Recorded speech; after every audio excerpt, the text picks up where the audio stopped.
మస్క్ను bad time హ్యాష్‌ట్యాగ్‌లా వెంటాడుతుందా అంటే అవును అనే అనిపిస్తోంది పరిణామాలు చూస్తుంటే. వ్యాపారాలకు బ్రేక్లు, బంధాలకు బ్రేకప్లు, ఓవరాల్గా అన్ని నష్టాలే మస్క్కు. టెస్లా కంపెనీని చైనా కంపెనీలు ఎక్కేసి తొక్కేస్తున్నాయి. ప్రొడక్షన్ నిలిచిపోయింది, అమ్మకం తగ్గిపోయింది. దీంతో 8 నెలల్లో ఎప్పుడూ చూడని నష్టం పలకరిస్తోంది. అసలు టెస్లాకు మస్క్కు ఎందుకు ఈ పరిస్థితి? చైనా కంపెనీలు మస్క్కు ఎలా షాక్ ఇస్తున్నాయి? టెస్లా ఇక చైనా నుంచి టెంట్ ఎత్తేయాల్సిందేనా? వరుస పరిణామాలు చెప్తుందేంటి?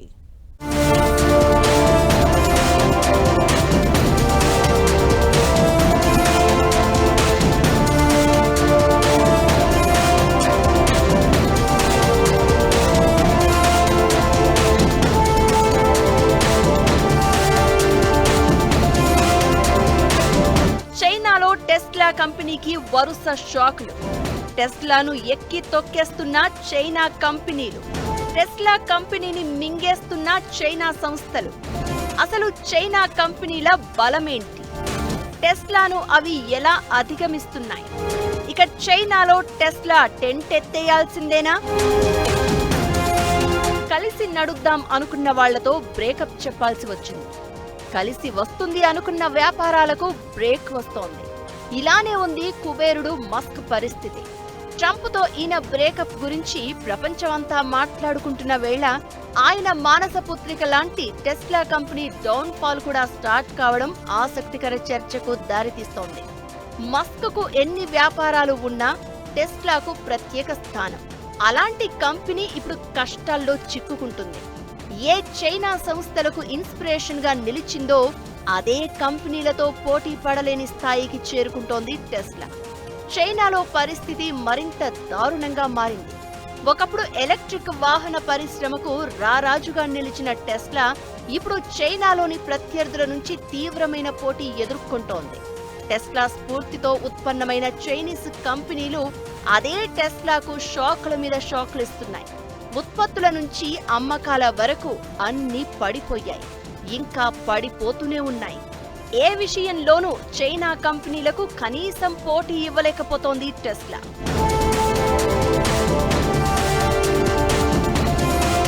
చైనాలోని షాంఘైలో టెస్లా సంస్థకు ఫ్యాక్టరీ ఉంది. ప్రపంచానికి అందించే మొత్తం కార్లలో 40% ఇక్కడే తయారవుతూ ఉంటాయి.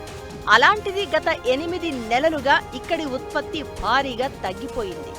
ఈ ఏడాది మే నెలలో 15% వరకు షిప్మెంట్లు తగ్గిపోయాయి. ఫ్యాక్టరీ పూర్తి సామర్థ్య వినియోగం 76%కి పడిపోయింది అంటే ఉత్పత్తి ఏ స్థాయిలో ఆగిపోయిందో అర్థం చేసుకోవచ్చు. ఇలా జరిగితే అది ఉత్పత్తి ఖర్చులను పెంచే అవకాశం ఉంటుంది. ఇది నష్టాలకు కారణమవుతుంది. ఇప్పుడు టెస్లా ఎదుర్కొంటున్న పరిస్థితి అదే ఒక రకంగా.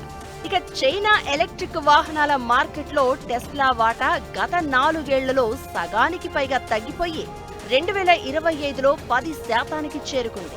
ఇక న్యూ ఎనర్జీ వెహికల్స్ మార్కెట్లో ఇది 5.8%కి పడిపోయింది. అదే చైనా కంపెనీల వాటా భారీగా పెరిగింది.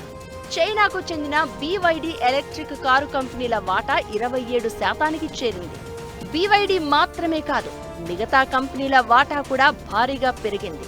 చైనా కంపెనీల నుంచి టెస్లాకు ఎలాంటి పోటీ ఎదురవుతుంది అన్న దానికి ఇదే ఎగ్జాంపుల్.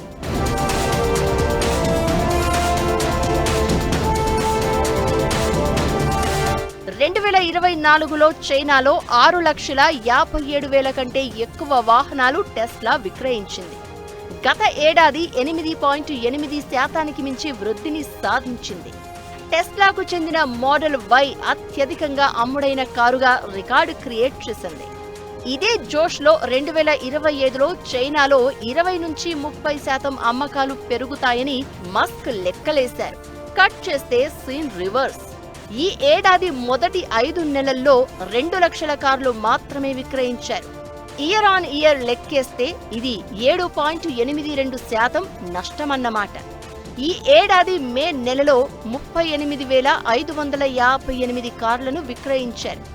గత ఏడాది మే నెలతో కంపేర్ చేస్తే 30.11% తగ్గుదల నమోదు చేసింది.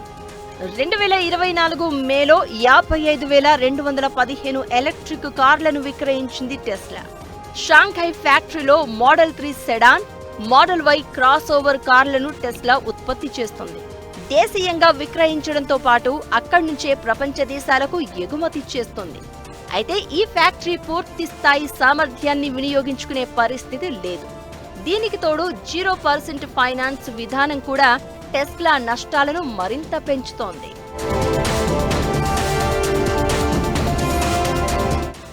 టెస్లా కార్ల విక్రయాలు తగ్గిపోవడానికి ప్రధాన కారణం వాటి ధరలు. ఇదే టెస్లాకు బలహీనత, చైనా కంపెనీలకు బలం. టెస్లా కారులో ఉండే దాదాపు అన్ని ఫీచర్స్ తో తక్కువ ధరలకే చైనా కంపెనీలు కార్లను విక్రయిస్తున్నాయి.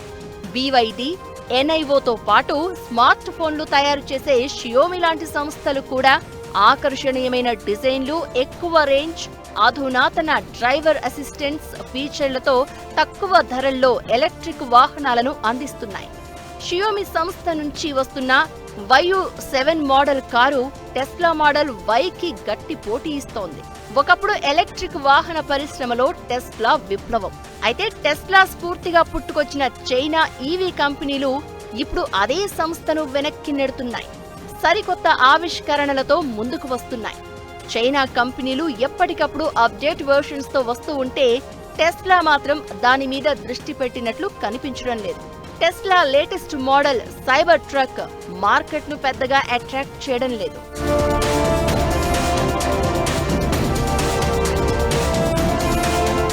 ఇకటు స్థానిక ఈవీ తయారుదారులకు సబ్సిడీలు, విధానాల రూపంలో చైనా సర్కార్ బలంగా నిలుస్తోంది. ఇది కూడా టెస్లాపై ఒత్తిడి పెంచుతోంది. దీంతో ఆ సంస్థలను చైనా కంపెనీలు ఎక్కి తొక్కేసినట్లు అవుతోంది. చైనా అనేది ప్రపంచంలోనే అతిపెద్ద ఈవీ మార్కెట్. ఇది టెస్లా సంస్థకు చాలా కీలకం. అలాంటి మార్కెట్లో పడిపోవడం అంటే పడిపోవడమే. ఇప్పటికైనా మస్క్ దృష్టి పెట్టాల్సిన అవసరం ఉంది. ఇకటు యూరప్ దేశాల్లోనూ టెస్లాను నష్టాలే వెంటాడుతున్నాయి. ఇలాంటి పరిస్థితుల్లో ఇక ఆ కంపెనీ సంగతేంటి అనే ప్రశ్నలు వినిపిస్తున్నాయి. చైనా ఈవీ కంపెనీలు పుట్టిందే టెస్లా ఇన్స్పిరేషన్తో. అలాంటిది ఇప్పుడు అవే కంపెనీలు టెస్లాను వెనక్కి నెట్టేస్తున్నాయి. కీలకమైన చైనాలోనే కాదు, యూరప్ దేశాల్లోనూ టెస్లాను కష్టాలు, నష్టాలు వెంటాడుతున్నాయి. అసలు మస్క్కు ఎందుకు ఈ పరిస్థితులు? వరుస నష్టాలు టెస్లాకు, మస్క్కు వార్నింగ్ బెల్ లాంటిదేనా? టెస్లా బౌన్స్ బ్యాక్ అవ్వాలంటే ఇప్పుడు మస్క్ ముందున్న ఆప్షన్లేంటి?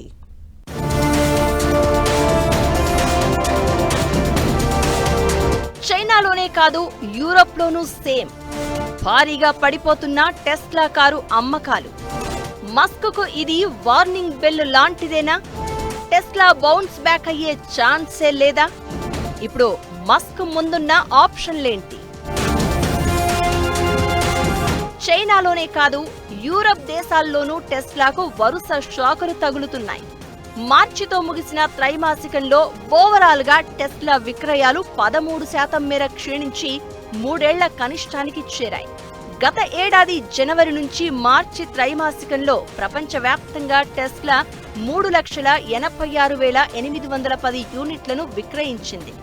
గత ఏడాదితో పోలిస్తే విక్రయాలు తగ్గిన 3.72 లక్షల కార్లు అమ్ముడయ్యే అవకాశం ఉందనే అంచనాలు వినిపించాయి. అయితే 3,86,681 యూనిట్లు మాత్రమే అమ్ముడయ్యాయి. అమెరికా రాజకీయాల్లో మస్క్ ఒక వర్గానికి అనుకూలంగా ఉండడం, పోటీ కంపెనీల నుంచి వస్తున్న కొత్త మోడళ్ల వైపు వాహనదారులు మొగ్గు చూపుతూ ఉండడం విక్రయాలు పడిపోవడానికి ప్రధాన కారణంగా కనిపించాయి. అయితే ఈ 2 నెలల్లో పరిస్థితి పూర్తిగా మారింది. ట్రంప్తో మస్క్ పూర్తిగా విభేదించారు. అయితే టెస్లా అమ్మకాలను మళ్లీ బూస్టప్ చేయాలంటే ఇదే కరెక్ట్ సమయం. ఇది కూడా దాటిపోతే టెస్లా మార్కెట్ మొత్తాన్ని చైనా ఈవీ కంపెనీలు లాగేసుకోవడం ఖాయం అనే అభిప్రాయాలు వినిపిస్తున్నాయి.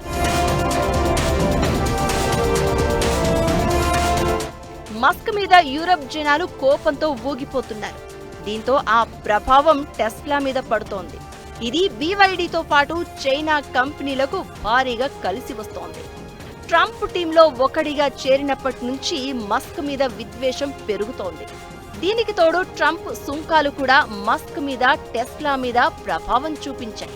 ఇక డోజ్ చీఫ్ గా ఉన్నప్పుడు మస్క్ ప్రతి నిర్ణయం రాజకీయంగానే కనిపించింది. అది అతని వ్యాపారం మీద ప్రభావం చూపించింది. ఇక యూరప్లోని మితవాద రాజకీయ గ్రూపులకు మస్క్ మద్దతు ప్రకటించిన తర్వాత టెస్లా అమ్మకాలు మరింతగా పడిపోయాయి. యూరప్, చైనా దేశాల్లో విద్యుత్ కార్ల కొనుగోలుకు జనం ఆసక్తి చూపుతున్నా ఆయా దేశాల్లో టెస్లా విక్రయాల్లో తగ్గుదల నమోదవుతోంది అంటే ఆ కంపెనీ పరిస్థితి ఎలా ఉందో అర్థం చేసుకోవచ్చు. చైనాకు చెందిన BYD, యూరప్కు చెందిన ఫోక్స్ వ్యాగన్, BMW నుంచి టెస్లాకు గట్టి పోటీ ఎదురవుతోంది. యూరప్ దేశాల్లో విస్తరించేందుకు BYDతో పాటు చైనా కంపెనీలు భారీగా అడ్వర్టైజింగ్ క్యాంపెయిన్స్ ప్రారంభించాయి. అలాంటిది మస్క్ మాత్రం పబ్లిక్ రిలేషన్స్ టీంను పూర్తిగా తొలగించాడు. ఇది కంపెనీ బ్రాండ్ ఇమేజ్ను దెబ్బతీసింది. ఆ ప్రభావం అమ్మకాల మీద కనిపించింది. ఇకటు ట్రంప్తో కటిఫ్ చెప్పిన మస్క్ సంచలన వ్యాఖ్యలు చేస్తున్నారు. ఒకరికి ఒకరు వార్నింగ్ ఇచ్చుకునే వరకు వెళ్ళింది పరిస్థితి. ఈ పరిణామాలు మస్క్ కంపెనీపై తీవ్ర ప్రభావం చూపించాయి. ఈ సంస్థ షేర్లు దారుణంగా పతనమయ్యాయి. దాదాపు $152 బిలియన్, అంటే మన కరెన్సీలో 13 లక్షల కోట్ల సంపద ఆవిరైంది. ఓవైపు టెస్లాకు చైనా కంపెనీల నుంచి భారీగా పోటీ పెరగడం, అమ్మకాలు తగ్గిపోవడంతో ఇటు ట్రంప్తో పంచాయతీతో షేర్లు కూడా పడిపోవడం, ఇవన్నీ మస్క్కు వార్నింగ్ బెల్ లాంటిదే అనే అభిప్రాయాలు వినిపిస్తున్నాయి.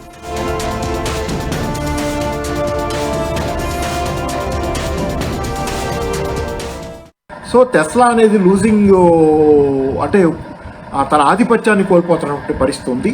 దీనికి కారణం అనేకం ఉన్నాయి. ట్రంప్ టారిఫ్ల వ్యవహారం. ట్రంప్ ఈ మధ్య కాలంలో మొన్న ప్రపంచంలో అన్ని దేశాల మీద టారిఫ్లు భారీ ఎత్తున విధిస్తా, ఇతర దేశాలను సవాల్ చేస్తా టారిఫ్ల విషయంలో నిర్ణయాలు తీసుకుని ముందుకు వచ్చాడు. దాని విషయంలో కూడా ఎలన్ మస్క్కి బాగా అన్పాపులారిటీ. టారిఫ్ల విషయంలో అమెరికాలో ధరలు పెరగటం కానివ్వండి, ఓవరాల్గా యూరోపియన్ యూనియన్లో ఈ టారిఫ్ల పెంపుదల అనేది, ట్రంప్ పెంచిన టారిఫ్లు అనేది వాళ్ళకి ఇబ్బందిగా ఉండి వాళ్ళు అమెరికాకి వ్యతిరేకంగా అవటం, అమెరికా వ్యతిరేకత, ట్రంప్ వ్యతిరేకత ఆటోమేటిక్గా ట్రంప్తో ఉన్నటువంటి ఎలన్ మస్క్ మీద కూడా రావటం. తగ్గిన లాభాలు, అమ్మకాల్లో క్షీణత టెస్లా ఆర్థిక పనితీరును వీక్ చేసే అవకాశం ఉంటుంది. ఫస్ట్ ఫైనాన్షియల్ క్వార్టర్లో కనిపించిన పరిణామాలు రెండో త్రైమాసికానికి మరింత పెరిగే ఛాన్స్ ఉంది. వీటన్నింటికి మించి చైనా అనేది ప్రపంచంలోనే అతిపెద్ద ఈవీ మార్కెట్. టెస్లాకు కీలకం కూడా. ఇక్కడ మార్కెట్ కోల్పోతే ప్రపంచవ్యాప్తంగా ప్రభావం కనిపించే అవకాశం ఉంటుంది. దీంతో మస్క్ ఇప్పటికే అప్రమత్తం కావాల్సిన అవసరం ఉందనే అభిప్రాయాలు వినిపిస్తున్నాయి. చైనీస్ కంపెనీలు సరికొత్త మోడల్స్ తీసుకొస్తున్నాయి. ఇలాంటి టైంలో అడ్వాన్స్డ్, ట్రెండీ మోడల్ను టెస్లా అభివృద్ధి చేయకపోతే చైనా కంపెనీలకు పోటీ ఇచ్చే అవకాశం కూడా ఉండదు. ఎలక్ట్రిక్ కార్లను వదిలేసి రోబో టాక్సీలపై మస్క్ ఇప్పుడు ఫోకస్ పెట్టినట్లు కనిపిస్తున్నారు. అయితే ప్రస్తుత మార్కెట్ పరిస్థితుల్లో ఇది సరైన వ్యూహం కాదనే అభిప్రాయాలు వినిపిస్తున్నాయి. మార్కెట్ డిమాండ్కు వ్యతిరేకంగా మస్క్ అడుగులు వేస్తున్నారని, మార్చుకుంటే బెటర్ అన్నది మరికొందరి సూచన. ఏమైనా చైనా కంపెనీలు ఎక్కి తొక్కేస్తుండడంతో టెస్లా రోజురోజుకి వీక్ అవుతున్న పరిస్థితి.